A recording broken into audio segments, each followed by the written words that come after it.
Welcome to our media channel. Here we try to share wisdom in detail, in depth. If you feel some of the discussions to be inaccessible or unfamiliar, we invite you to go over to the Keshava Swami YouTube channel where you'll find much more universal wisdom. We also invite you to join our Wisdom That Breeds community, where we're gathering individuals who want to make the world a more beautiful place by sharing wisdom. So Hare Krishna everyone, very happy to be with you on a Monday morning. Thank you for making the time. It's such a busy time of the week, the most busiest time. A few days ago I was speaking to one Grihastha and I said, I think it was last week on Monday morning, I said, can we quickly schedule a meeting? He said, what time? I said, 8 o'clock. He said, that's Kurukshetra time. I said, Monday morning in the home at 8 o'clock is Kurukshetra. Everyone is like, it's chaos. So I really appreciate all of you coming here, taking the time. I hope you won't be disappointed. And it's interesting because, you know, like we came in and the world is moving, isn't it? Like Monday morning, it's like everyone, passion. And then here we are just sitting, listening to Bhagavatam, and someone may think, you know, come on, there are things to do in life, you know. It's funny, once someone came to the Buddha was meditating, you know, many hours at a stretch, and then the person said, what do you get out of meditating? And Buddha looked back at the person and he said, I don't get anything from meditating. He said, but you're sitting here for hours meditating. Buddha said, I don't get anything from meditating. So the person looked at him and said, so why are you spending so many hours here meditating? The Buddha said, because I lose many things by meditating. I lose my stress, I lose my anger, I lose my illusion and ignorance, and I lose all my material attachments. And then I actually become free to live life in the most beautiful way. So sometimes you have to think about Bhagavatam. Sometimes people think, what are you getting out of this? What are you getting out of this? But actually, Bhagavatam is helping us to lose many things. This is called destructive enlightenment. You become enlightened not by getting something new, but you become enlightened by destroying what is not you. Lust, anger, greed, envy, all of these things actually block us from living a purposeful life. And so it's wise. Sometimes people think, you Hare Krishnas, you just sit around praying all day, sitting around chanting. Of course, that's not all we do. But you can think of it like a cow. I don't know if you've ever been, you have a farm here? Anyway, you've all seen cows. So if you look at cows, they don't seem to do much throughout the day. They're very slow, they're very relaxed. The only part of their body that's moving is their mouth. Can you guys do something practical? But the amazing thing is that the cows, the only part of their body that's moving is their mouth. But what are they doing? They're chewing grass. And by chewing that grass again and again and again, they're actually able to give the most beautiful thing to the world, milk, which is nourishing everyone. So the saintly people, sometimes people think, why don't you just sit around praying all day? What are you doing? Like, do something practical for the world. But the idea is that if you churn, hear the Bhagavatam, Muhoraho Rasika Bhuvi Bhavuka, Sukadev says, you must learn to relish. If you just sit and chant the holy name deeply, and then actually you can give the best thing to the world. Do you know it said that Jagannath Das Babaji, Gaurkishore Das Babaji, his chanting was so powerful that by the potency of his chanting, he was holding off the effects of Kali Yuga. That's amazing. If someone chants with such purity, it can have a global effect. And we know that. Srila Prabhupada came to Tompkins Square Park isn't it? You all are right here in the place. And Prabhupada just chanted underneath that tree with a bongo drum. If you go to New Vrindavan, some of you must have been, you can see the original bongo drum. Yeah. You know what a bongo drum is? You don't know what a bongo drum is? It's a small drum, and Prabhupada was banging on this drum and chanting because he didn't even have a mridanga or kartals. But Prabhupada, when you see that video, isn't it? When he's chanting in he's just, his eyes are closed, and Prabhupada is just chanting Krishna's names with such purity. And just because of that kirtan, the whole Hare Krishna movement has spread across the world. That's the purity. So today we're reading from Srimad Bhagavatam about the glories of hearing Bhagavatam. And this verse that we're reading today is a very, very famous verse. In fact, this is a very famous chapter of the Bhagavatam, the second chapter, called Divinity and Divine Service. But this verse is interesting because Srila Prabhupada actually quoted this verse when he came to America. When Prabhupada came to America, then Srila Prabhupada wrote a poem called Markine Bhagavad Dharma. And that poem is very beautiful. In the first line he says, Boro Kripa Koile Krishna Adhamer Prati Ki Logi Yonila Heta Koro E Bhagati. He says, Krishna, you are very kind, you are very merciful upon me, this fallen soul, but I don't know why you've brought me to this terrible place. And then Srila Prabhupada says, Rajas Tama Guna Era Sabayai Achan Vasudeva Katha Ruchi Nahese Prasan. He says, Prabhupada says, I'm looking around at all of the people here. Rajas Tama Guna Era, and they're completely covered by the material modes of passion and ignorance. Vasudeva Katha Ruchi Nahese Prasan. They have no taste. They have no desire. They have no inclination to hear the message of Krishna. And then Prabhupada goes on and he says, now Krishna, please make my words suitable for their understanding so that I can inspire them to hear the message of Krishna. And then in the poem, after making these prayers, Srila Prabhupada quotes this verse. So this is a very, very important verse from the second chapter of the first canto of Srimad Bhagavatam, text number 17. So please repeat after me. Shrinvatam Sakatha Krishna Punya Shravana Kirtana Vidyantasto Hiya Bhadrani Vidunoti Surit Satam Shrinvatam Sakatha Krishna Punya Shravana Kirtana Vidyantasto Hiya Bhadrani Vidunoti Surit Satam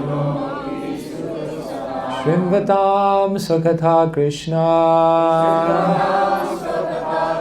Punya Shravana Kirtana Vidyantasto Yabhadrani Vidunoti Surit Satam. If anyone would like to try.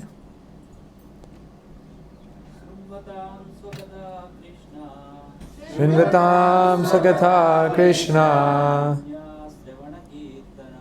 Punya Shravana Kirtana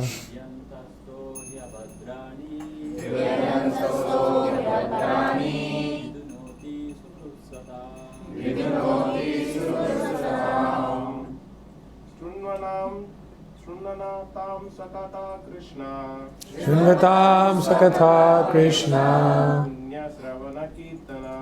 Punyashravana Kirtana Vidyantastoya Bhadrani Vidanoti Suratsatam. Matajis. Shrinvatam Shakatha Krishna Punyashravana Kirtana Soya Bhadrani Suratsatam. Shrinvatam Sakatha Krishna Punyashravana Kirtana Vidyantastoya Bhadrani.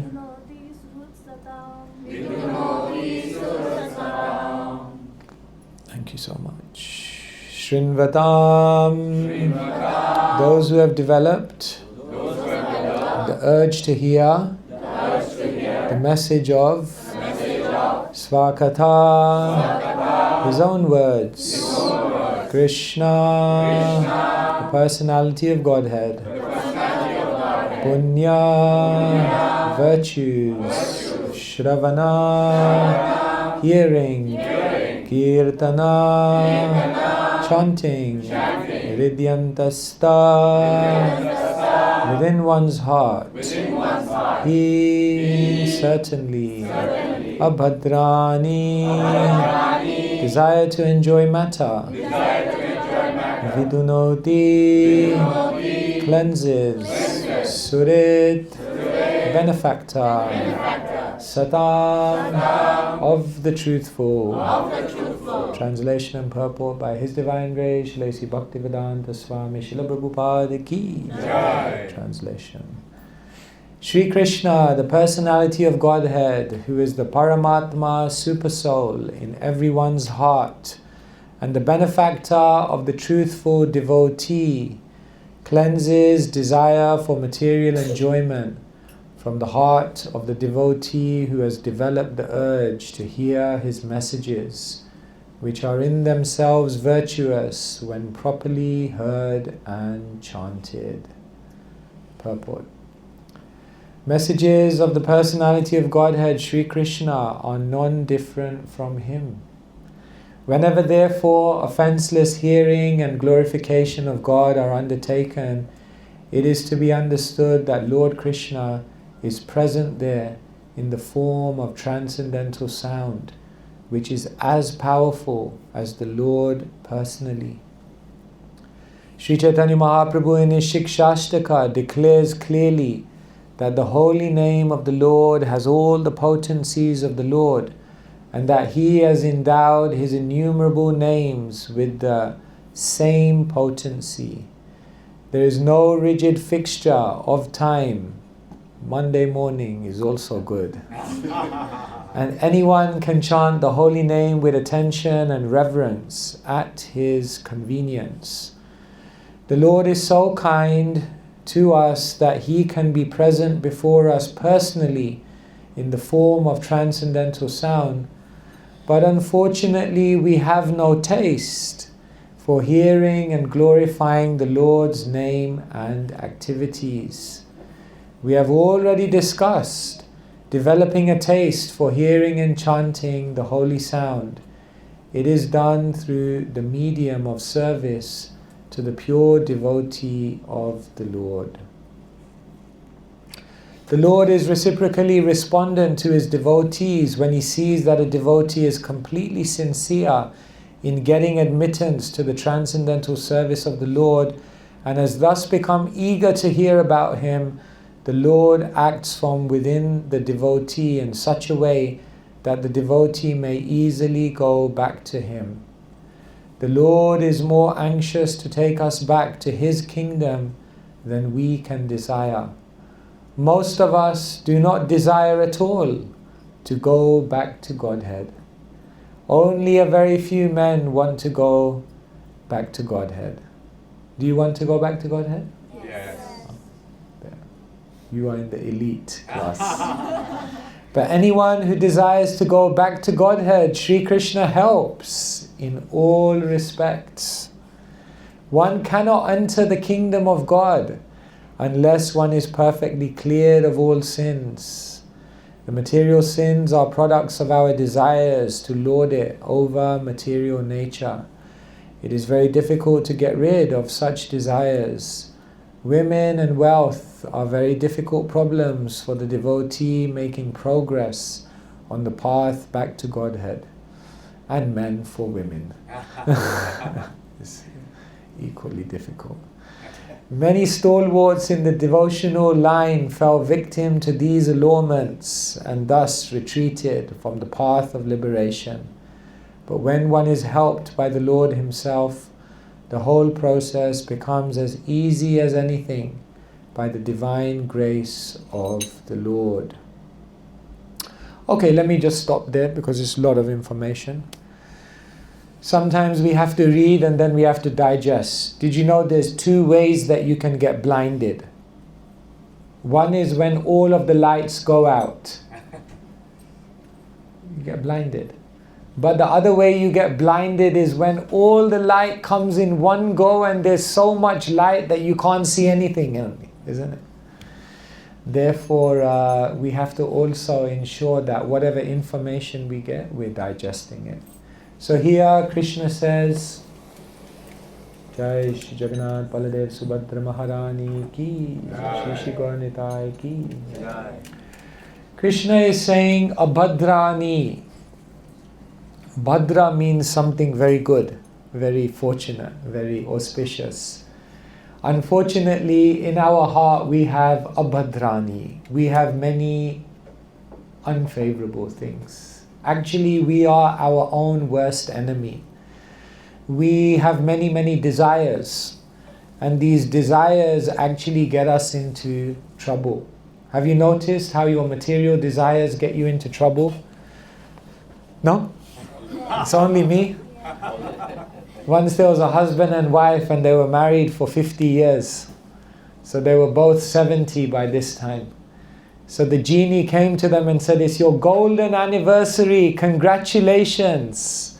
Now you can have any wish you desire.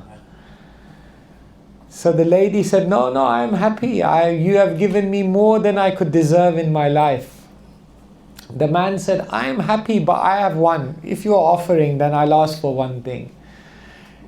I wish that my wife was 20 years younger than me. The genie said, are you sure? He said, yes.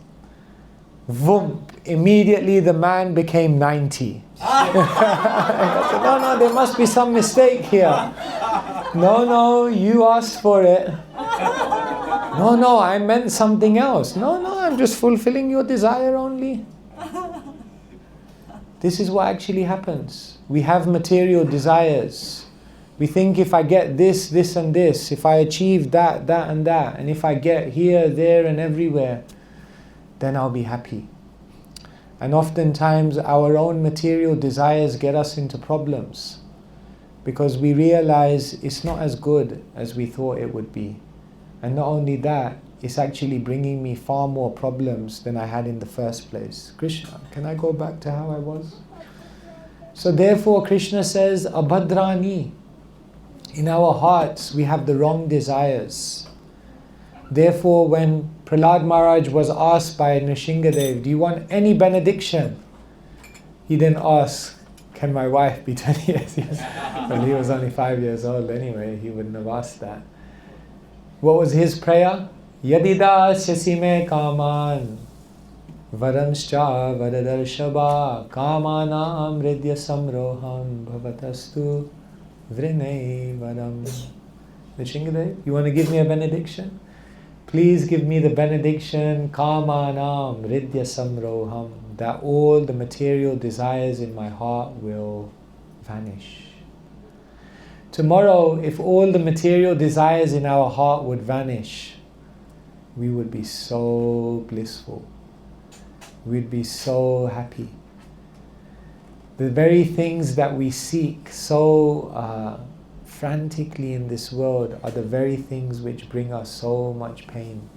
Krishna says in the Gita, Yehi samsparsha ja bhoga dukkha yonaya evate. Yoni is an interesting word. Yoni means, isn't it? Like you see a Shiva Linga, isn't it? Yeah. You've seen Shiva Linga, no? Yeah. So whenever there is a Shiva Linga, there is also a Yoni. Yoni means the womb. Womb, isn't it? Like a child is conceived within the womb, isn't it? And therefore Krishna says sukha or material pleasure is the dukkha yoni. Dukkha is like an embryo, and where does that embryo, where is it born? Within the womb. And what is the womb? Sukha only. So the more you're getting sukha, material pleasure, know for sure that dukkha is waiting to be born only from that sukha. Because you can't have one without the other.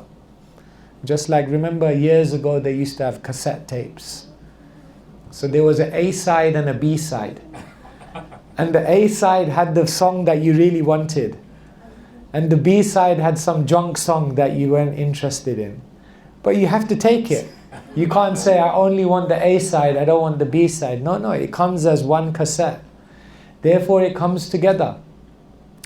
Therefore Krishna says the main problem in the world is that we have material desires. This is the number one project which keeps people busy and which keeps people miserable. Material desires are so powerful that you can never win the game and you can never give up the game either. This is material desires. You can't win and you can't give up. And therefore life after life we're perpetually mrityu samsara vartmani, Krishna says, trying to pursue something. It's a pointless task. But how do we get rid of it? It's so hard. Because even after Krishna consciousness, even after chanting for a long time, we still feel, my God, still so many desires in the heart. Mahaprabhu is saying, na dhanam, na janam, na sundarim. And in our mind we are saying, more dhanam, more janam, more. So here Krishna gives the clue how you can cleanse your heart. And Krishna says, basically, you can't do it, but I can do it, because I'm in your heart as the Paramatma.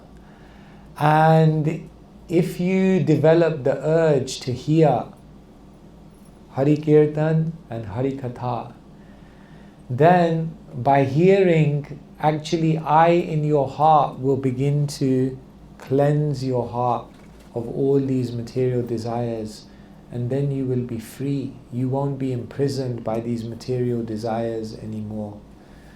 So Srila Prabhupada, amongst all of the things that he did, perhaps his greatest project was that he wanted to give Srimad Bhagavatam to the world.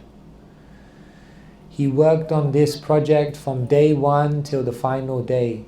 He worked on this project every single day. He worked on this project in the most valuable hours of the day, the early morning. And therefore we can say that translating Srimad Bhagavatam was Srila Prabhupada's greatest project.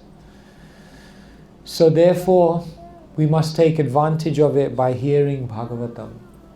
Sometimes we feel, what will happen if I hear Bhagavatam?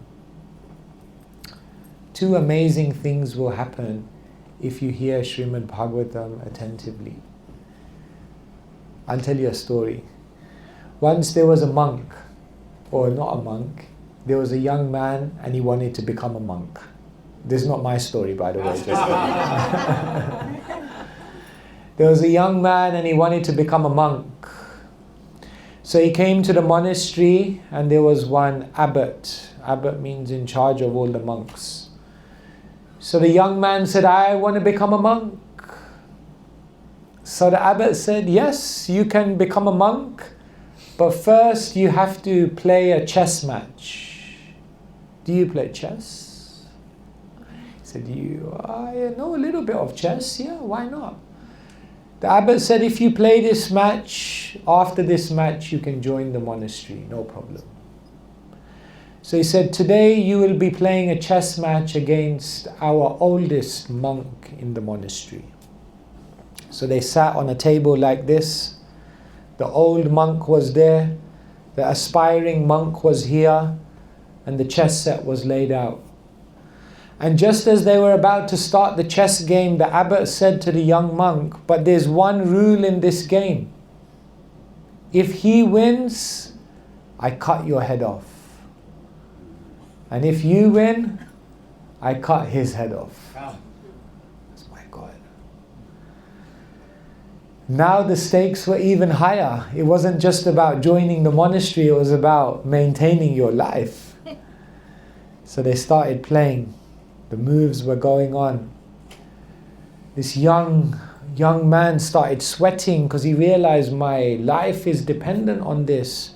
So he was very, very nervous, and then he started making the wrong moves, and the older monk was getting the upper hand, and the young monk felt, my God, this is the end of the road. I'm going to die. And realizing he was about to die, the young monk said, focus, concentrate. And so he started concentrating, realizing this is a desperate situation. And by concentrating, he started playing the right moves. And then eventually he got the upper hand in the game. And then he was a few moves away from checkmate. And he looked across. And in that moment he saw the old monk. And the old monk was sweating. Because the old monk knew, if I lose, I die. And in that moment, the young monk was feeling, how can I let this old monk die? He's given his whole life to God. He's sacrificed everything, and now he's going to die. And therefore the young monk started making the wrong moves because he felt compassion for the other person, and he was about to sacrifice his own life. And then there was one more move that the old monk had to do to checkmate him. The old monk picked up the piece. He was about to move it. And this abbot came with a sword. And he brought the sword down and he hit the sword on the chessboard. And both of them were shocked. And the abbot said, he looked at the young monk and he said, now you are qualified to join the monastery. Because you've learned two qualities. How to have a strong mind and how to have a soft heart. No one can join the monastery unless they have a strong mind and unless they have a soft heart. So, we don't do this in the Hare Krishna movement, don't worry. But it's a very powerful story. If you want to be successful in life, you need to have a strong mind, but also a soft heart. Most people in the world have a weak mind and a hard heart. And therefore, they cannot experience the beauty of life.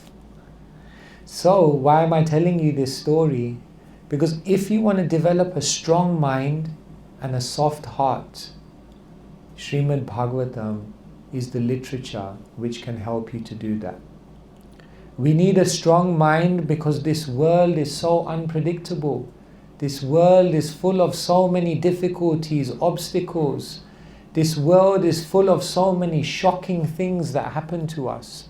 Sometimes this world, we become so frustrated.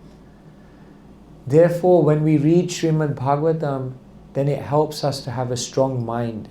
It helps us to ensure we don't become bewildered by all of the ups and downs and the roller coaster of life. Because you can't change the world.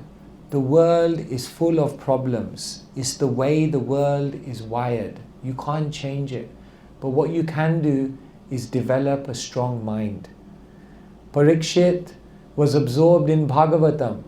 And therefore, although he knew he only had 7 days left to live, because he had such a strong mind, by being absorbed in Bhagavatam, he felt no fear whatsoever. Chitraketu was plunged into distress because his only son, who he had waited for thousands and thousands of years, that son died. For a parent to see their child die is such an unnatural thing, it's so painful. Chitraketu, when he heard the Bhagavatam, his mind was strengthened and he regained the strength to continue on in life. Therefore, the Bhagavatam helps you to have a strong mind. Otherwise, what you find in today's day and age is people just break down. They just mentally break down because life is just too shocking. They can't handle it anymore. Therefore, in America, 1 in 3 people go to a psychiatrist because no strong mind, no ability to deal with life. So Bhagavatam and the philosophy of Bhagavatam helps you to have a strong mind. But the other thing that Bhagavatam helps you to do is have a soft heart. Because a strong mind won't bring you happiness. A strong mind will protect you against distress. But a strong mind won't bring you happiness. To bring happiness, you have to have love in your life. And in order to learn how to love, you have to have a soft heart. You can't love anyone if you have a hard heart. Hard heart means you're impersonal. Hard heart means you're insensitive. Hard heart means you don't know how to express your emotions. Hard heart means you can't learn to understand other people's emotions. These are all the characteristics of a hard-hearted person. So therefore, the Bhagavatam teaches us how to have a soft heart. And Krishna says, I cleanse your heart. And Krishna, by his presence in our life, in the form of sound vibration, our heart becomes very, very soft. So like this, the Bhagavatam is actually giving us the 2 greatest things we require in our life: a strong mind and a soft heart. And without these 2 things, there's no life. You can achieve so many things, you can do so many things, but if you don't have these 2 things, there will be no rasa in life. There will be no happiness in that sense. So, let us take the time to read Bhagavatam. It's not always easy to read Bhagavatam. Is it easy? It's hard sometimes. Number one, you have to find time. And then once you find time, you have to be sufficiently mentally peaceful to concentrate, because so many things are going through the mind. And then even if you have the time and you have the mental peace to understand it, the next problem is we don't have the intelligence to figure it all out, because it's too complicated sometimes for us. So sometimes people feel it's not for me. I can't read Bhagavatam, it's too difficult. But actually, Bhagavatam is Krishna. Krishna tulya bhagavata vibhu sarvashray prati shloke prati akshare nane arthakai. Krishna tulya bhagavata. Krishna and Srimad Bhagavatam tulya. Non-different. Completely the same. Vibhu sarvashray, both of them are unlimited. So Krishna is Bhagavatam. So Bhagavatam is for everyone. Bhagavatam is all attractive. Bhagavatam is able to reciprocate with us. And therefore, if you give it time, if you hear in the association of others, if you're patient, and if you give it your attention, then slowly by reading Bhagavatam, you will experience a transformation in your heart. And therefore, this is the verse that Prabhupada quoted. He prayed to Krishna when he arrived in New York, that Krishna, please allow me to share with people the Srimad Bhagavatam in the way that they will be able to understand it. Because if they get the taste for hearing Bhagavatam, then their life will be glorious. So please take the time to hear Bhagavatam. And in this way, you will have a strong mind and a soft heart. Hare Krishna. Hare Krishna. All right, let me stop here. It's 8:45, 8:50 nearly. So shall we take some questions if you have? Okay, if you have any questions, I see. Okay, 3 hands or 4 hands. Okay. So is there a mic or will you?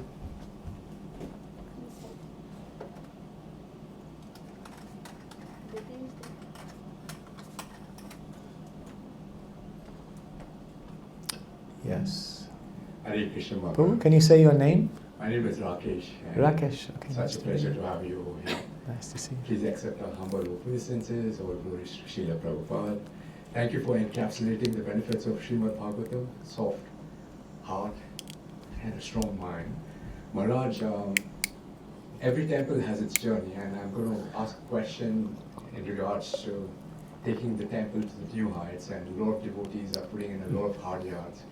And Narottam Das Prabhuji has initiated this effort a few years ago, and the results are to be seen over here. But Maharaj, you've been very active in one of the areas where not many temples are active, which is preaching to the corporates, to the organizations which have a deep pocket, right, and they can assist with the mission. So what advice would you give for us to reach out to the corporates and continue to grow our mission to greater heights? Thank you so much. We realize that spiritual knowledge is needed in every sphere of life. The young people need spiritual knowledge because they have their whole life ahead of them. The old people need spiritual knowledge because time is coming, time is ticking. But also the people who are busily engaged in this world, they also need spiritual knowledge because it's such a stressful life. So actually, Bhagavatam is for everyone in every sphere of life. If we understand the Bhagavatam deeply, then we will understand that the Bhagavatam contains everything that anyone in any situation of life can conceivably require to have a happy life. And so, even in the corporate world now, we're finding that the very things that corporate companies are struggling with are the very things that we can help them with. They're realizing that their employees are suffering from mental imbalance, well-being issues, conflicts, leadership crisis. And the Srimad Bhagavatam basically explains about how to navigate all of these things. So the first step in corporate preaching is that you have to first know the Bhagavatam. Then the second thing is you have to know the corporate world. What are their needs? What are their interests? What are their concerns? And then the third step is that you have to be able to present to them in a way that connects both of those two things together. So how to begin doing corporate preaching? Well, I'm guessing quite a few of you work in the corporate world. So the first thing is, if you have a Hindu network at your company, or if you have a well-being division, then just tell them, why don't we do a one-off session on meditation? Why don't we do a one-off session on how to have better culture? Why don't we do a one-off session on how to be a better leader? And you can invite a devotee to come and speak, and in that way, you know. Like yesterday we were at Tawako and they said Harivamsa Prabhu is coming to New Jersey. Is it Harivamsa Prabhu? Right. Now he's a pretty incredible profile. He was from IIT, then he did his PhD at Stanford, and then he worked for a company, or some $1 million startup or something, and then he basically retired to Vrindavan. So that's a good profile. So he's the type of person, when he's around this area, you could organize a program and say, you know, the monk who went to Stanford or something, you know, and do a program like that. So be dynamic, be bold, and just try and get one foot in there. And as you get one foot, then contacts will open up, and you never know who you'll meet. So yes, reach out. This is our temple, and we must put time and energy here and build the most beautiful community. But don't forget, there's a whole world out there. And they need you. And they need the knowledge that you have. So be dynamic. Just like Prabhupada didn't stay in Vrindavan. Prabhupada made the journey to the Lower East Side of New York. And he went into the center of the kingdom of Kali. So Prabhupada was not just looking for the comfortable life. So this is like Vrindavan. And of course we come here for inspiration. But we have to also remember there's a whole world out there. So go to the corporates, go to the universities, go to people who are of diverse backgrounds. Also, Krishna consciousness is not just for the Indians. Krishna consciousness is for everyone. And Srila Prabhupada made Krishna consciousness accessible for everyone. And therefore we have to open the doors to everyone. So like that, it's a great adventure. So, good luck. Okay, yes, someone else. Hare Krishna, Dandavat Pranam Maharaj. Hare Krishna. I am having one question in my mind, that Rupa Goswami Pad in his Bhakti Rasamrita Sindhu told the steps of Bhakti, that is Shraddha, Sadhu Sangha, then Bhajana Kriya, then Anartha Nivritti. So by the Bhajana Kriya our Anartha will be subsided. But I find in the Bhajan Rahasya of the Bhakti Vinod Thakur, he is telling not only 4 impediments in our Bhajan path, there is another subsection of the 4, and total 16 impediment is there in our Bhajan path. So how to remove that in a nutshell, if you please elucidate. In a nutshell, by the mercy of Sri Chaitanya Mahaprabhu. We cannot do it. But Sri Chaitanya Mahaprabhu is very kind. The holy name is very, very powerful. Namno hi yavati shakti papa nirharane hare. Shastra says that the Shakti of Nam is so powerful that it can counteract more sinful activities than you can perform. Nama Chinta Mani Krishnas Chaitanya Rasa Vigraha. The Nam is like Chintamani, it's like a touchstone. Therefore, there's only one opportunity, and that opportunity in Kali Yuga is to take shelter of the holy name of Krishna. The holy name of Krishna can remove our anarthas. So, therefore the Bhagavatam ends, Nama Sankirtanam Yasya Sarva Papa Pranashanam. that only by the Sankirtan of the Naam will all the pap, all the sins be eradicated. So, but it's working, isn't it? You are not the same person you were 10 years ago. Am I right? Yes, you may look at your heart and say, I still have some envy, I still have some anger, I'm still not a pure devotee. Okay, but you cannot deny that you are a different person to who you were 20 years ago, 30 years ago, before Krishna consciousness. Before Krishna consciousness, we were envious and we didn't even realize it. But now at least when we feel some envy, we feel, no, I should not be like that. That means already you've advanced. Because at least you can see your anarthas. So when you're cleaning a room, it may look very clean, but when you start cleaning, all the dust comes to the surface first. And then you think, my God, I'm getting worse. It's getting worse here. No, it was already all there. Now you can see it.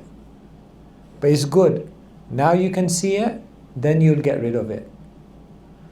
Therefore, be patient, take shelter of Nam, and realize that Anartha Nivritti doesn't actually stop at Anartha Nivritti. Because even when you get to Ruchi, Ashakti, Bhav, there are still Anarthas. The only place where Anarthas get annihilated completely is at Prema. And therefore, it takes time. It's a long journey. But the good news is that Katanchana Shmrite Yasmin Duskaram Sukharam Bhavet Vishmrite Viparitam Shat Sri Chaitanyam Namamitam. Even very difficult things become easy if you take shelter of Sri Chaitanya Mahaprabhu.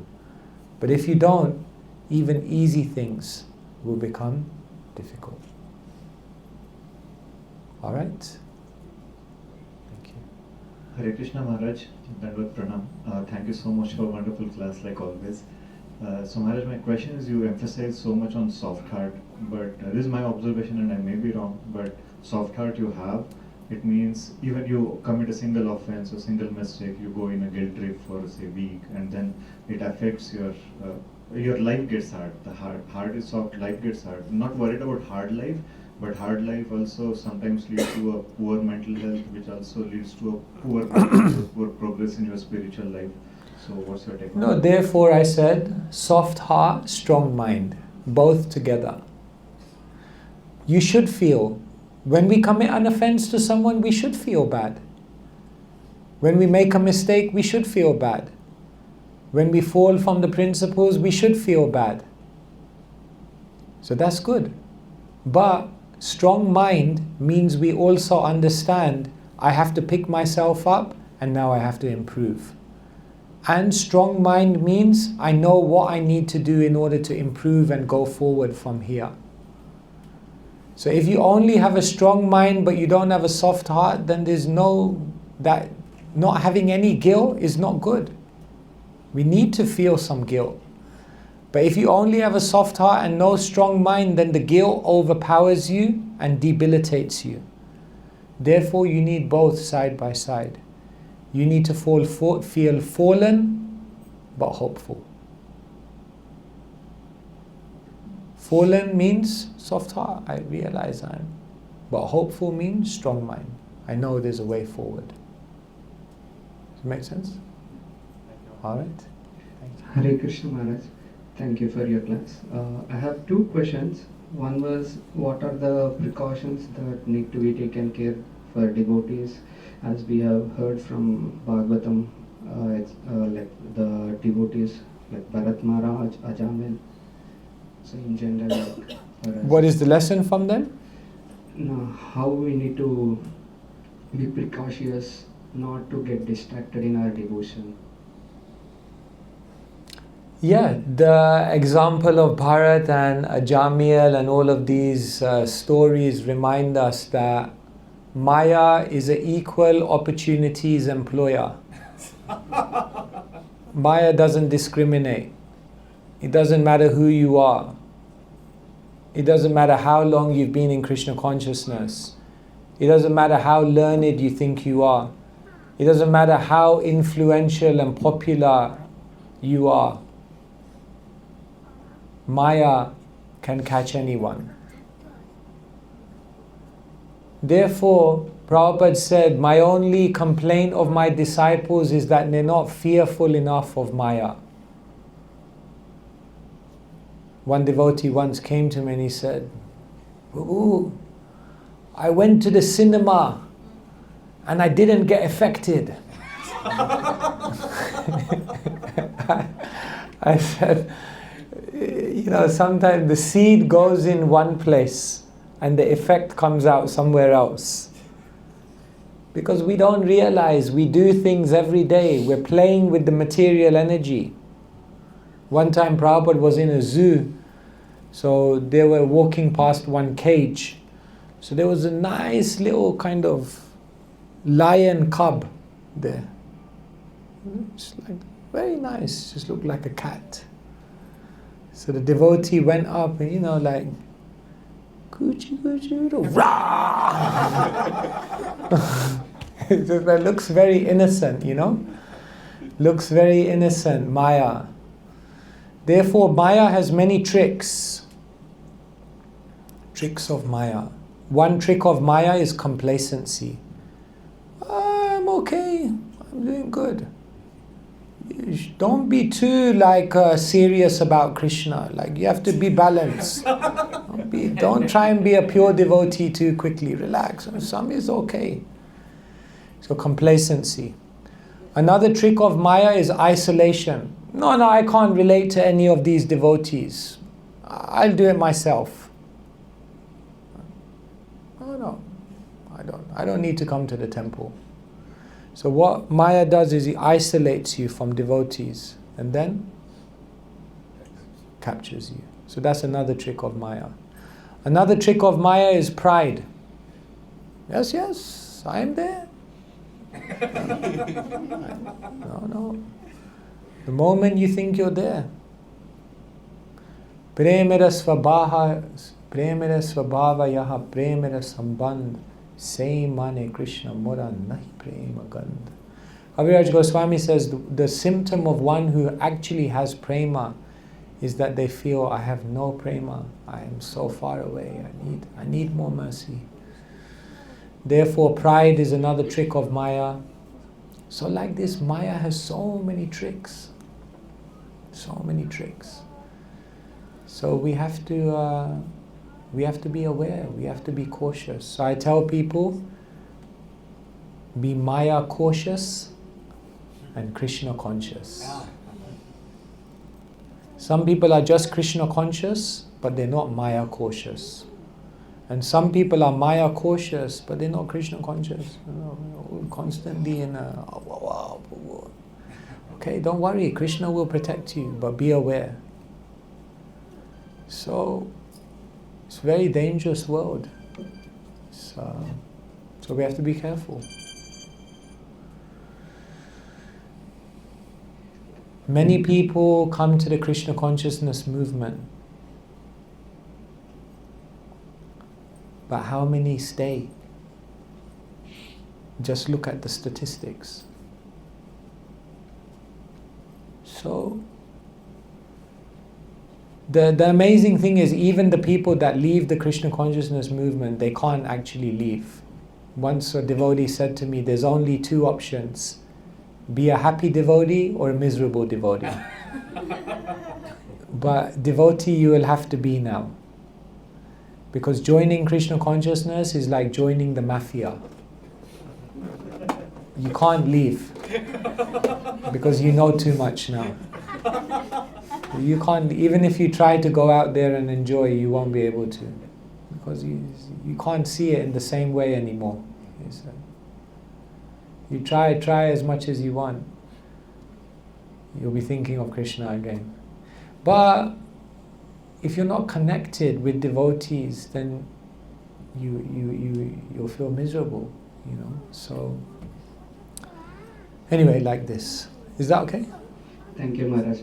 Following question is Can you explain about the inner meaning of Krishna pastimes in terms of how we can get rid of anartha such as pride and envy in terms of Bhaktivinoda Thakur Chaitanya Sishtastakam? Yeah, so in Chaitanya Shikshamrita, Bhaktivinoda Thakur is explaining that every demon in Vrindavan is representing a different anartha within the heart. So for example, Trinavarta. Trinavarta goes very, very high. But then Krishna pulls Trinavarta right down. So Trinavarta represents pride. Because one thinks they're so high, so much above everyone else. And then Krishna will pull you down. Krishna will humble you. Putana represents the false guru. The person who comes in your life and says, no, I will help you, I will help you. But actually is going to destroy your spiritual life. Therefore you have to be very careful. Who do you accept guidance from? So like this, Bakasura represents duplicity. Because Bakasura is a stork, a bird. And Bakasura is like meditating, in the position of meditation. But it's said that Bakasura is only meditating on where it's going to get food. Therefore it's said that Bakasura represents duplicity. Showing one thing to the world, but in your mind having something different. And therefore when Krishna wants to kill Bakasura, then Krishna bifurcates by the beak. Because Bakasura represents duplicity. Kaliya represents cruelty. So like this. So Bhaktivinoda Thakur, he doesn't just tell you what each demon represents, but then in Chaitanya Shikshamrita he also explains what are the means to overcome these anarthas. Like that. Alright? Thank you, Maharaj. Alright, it's 10 past 9. One last question? Okay, yes. Hare Krishna. Thank you for coming, Maharaj. Thank you. My first question is regarding this soft heart and strong mind. Mm. So when you say soft heart, Mm. people usually tell that if you're having soft heart, you're very emotional, you're very sensitive. So, like... It's a bad thing. So therefore I said soft heart but strong mind. See, like people, we need to have a soft heart, because if you don't have emotions, if you're not sensitive, how can you have a loving relationship with someone? Like the Bhagavatam says, Tadasmasaram hridayam batedam yad griyamaner harinam adhyayai. If you chant the holy name of Krishna and tears are not falling from your eyes, if you chant the holy name of Krishna and your body is not shivering, if you chant the holy name of Krishna and your hairs are not standing on end, there's only one conclusion. You have a heart which has become steel framed. In other words, if you want to experience spiritual emotion, you can't do it with a hard heart. Therefore, we must have a soft heart, but strong mind, strong intelligence. You can have both. Like Srila Prabhupada had such a strong mind, such a strong intelligence. He could deal with any obstacle. But Srila Prabhupada also had such a soft heart. If you look, for example, when Prabhupada came and stayed with the Agarwals in Batla, then they had one son, his name was Bridge. He was just 2 or 3 years old. And there's a beautiful picture of Srila Prabhupada holding this boy's hand when this boy was walking for the first time. And Prabhupada, if you look at his face, he's like in ecstasy. And you think this is like Srila Prabhupada, he's in the spiritual world, he's beyond anything material. but he still has such a soft heart. Actually, Sally Agarwal says that Prabhupada was so kind to the young boy, Bridge, that Bridge used to call him Swami Jesus. He used to call Prabhupada Swami Jesus. He said even Prabhupada was so kind through his soft-heartedness that he even conquered my son's heart, who couldn't understand any of his philosophy. So when Uddhav went to the Yamuna and met Vidura, Vidura just asked Uddhav one question, can you tell me something about Krishna? And as soon as he said the word Krishna, he said that Uddhav began crying and he couldn't stop for one muhurta, 48 minutes, just by hearing the name Krishna. But we are very hard-hearted, therefore we hear Krishna all the time, but we are not reacting in that way. Therefore, if you want to taste rasa, see, ras. If I say ras, what's the first thing you think of? Juice. Juice. Which type of juice? Sweet nectar. Sweet nectar. Yeah, you normally think of mango juice or ras. So the word ras means liquid mellow. That's what ras means. So the ultimate ras is the liquid mellow of love within the soft heart. But to taste that liquid mellow of love, you have to have soft heart. So this world makes us very hard-hearted because people exploit us, then we become very closed, we become very hard. But you can't experience life like that. Yeah, adding to that, how to deal with people, not only with the world, with the family also, people who are very much strong-hearted. So when you play a role of a daughter, when you play a role of a mother, a daughter-in-law, everything, So not only that, in perspective of every role, every individual. The mother-in-law.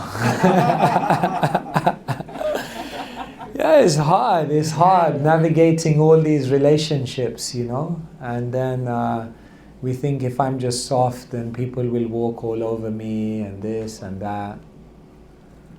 So yeah, you have to be assertive. Arjun was soft-hearted, but when he was fighting on the battlefield of Kurukshetra, he was like a lion. But then on the 10th day, when his son Abhimanyu was captured by the Chakravyuha, then Arjun went to that place and he cried. So he could cry also, and he could also fight. So you have to learn that art of how to be assertive, how to address things practically, but how to not become insensitive and impersonal. Abraham Lincoln, he's your man, he's your president. He said, I kill all of my enemies by making them my friends. I kill my enemies by making them my friends. So, you may think it's impractical, but with your soft heart, you may be able to even conquer those who are hard-hearted. Don't go down to their level and try to fight them there. Rather, stay where you are and try to bring them up. All right? Thank you. Hare Krishna. Sorry, I don't Yes, have little one closer. question. Just Yeah. Okay. yeah. I don't have any questions, but I just feel like I want to share this. Yes, please. Because you also mentioned the strong mind and the soft heart. I really related to it very much. And also, Mataji also asked, what if we encounter somebody who hurts us? Right. And then I think or feel like even the world or anybody in the world hurts us or does any injustice to us, we still have to love them. We still love them. And with that love, we can reach to a stage. A higher, yeah. where we love the world. We don't have to. We don't care. We don't see friends and enemies. We don't care if he or she is a good person or a bad person. We don't care if they hurt us or don't care about us. We still love them. And and with that love, we're gonna be so happy in this world because we love the whole world. Yeah, thank you so much. Yeah, such a great point. Yeah, we have to get to that point where never let someone else's Maya become your Maya. Like, it's okay, you know, like everyone's going through what they're going through. Don't take it so personally. The people who are like that are often suffering in their own life. So don't take it personally. You just try to help them, you know. And if it's too much, then keep a distance for the time being. Give yourself some breathing space, and then help them. But yes, thank you. Thank you for sharing that. Very nice. All right, so I think you have to go to work. For Swamis, Monday is like our day off. Because we have like busy weekends, so Monday is like our... And for all of you, I think it's the busy day, right? Is it? No. You're not going to school. Day off. Okay. You owe me one, huh? Did you get a day off because of me? Oh, summer vacation already? So early, no? Oh, okay. They're in the same school. All right, you guys owe me one. I got you a day off school. All right, well, enjoy your summer. And really nice to be here with all of you. I hope we'll connect again. Did we do an online session together? Was that with all of you? Yes, okay, that was with you. Okay. Sorry, I can't even keep track sometimes. Yeah, okay, wonderful. So nice to be with you in person. Wishing you the best. Srila Prabhupada ki jai.